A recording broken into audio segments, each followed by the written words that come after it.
好，来继续来看中南部有真侪乡亲，日半暝将近2点的时阵，拢有看到天空一粒大火球由北边往南边来飞行。因为这个火球真光，搁来拖一条长长的尾啊，所以包括着苗栗、台南，甚至是东部地区，拢有民众看到，搁有车辆的行车记录器来录到这个火球完整的飞行的轨迹。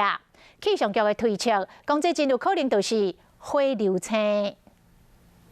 半暝1点52分，中山高速公路路南3期路段有一台车翕到这个画面，一个大火球光片片，飞西北往东南飞去，伫咧天顶画一条完整的分叉，飞的时间有9秒钟。当时翕到火球的民众，就是家己目睭火气，调行车记录器才发现真正翕到火球，包括苗栗、台南拢有人看到这火球飞过，有人伫咧东部嘛看到，佮讲毋捌看过这么大颗的火球。 气象局伫咧约，这可能是一粒火流星。现在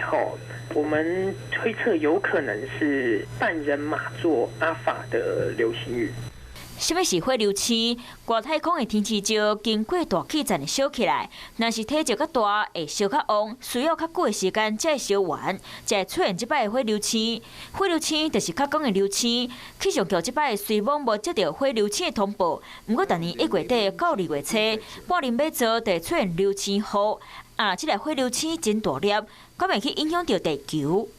看得到的话，跟它掉下来的话，距离是实在相差的非常的远，所以不用太担心说直接掉到我们的地面上来这样。去年12月上主座流星雨，台湾顶出现真大的火流星，无过2个月，佮出现这粒大火球，天顶出现几球，毛民众讨论甲热噗噗。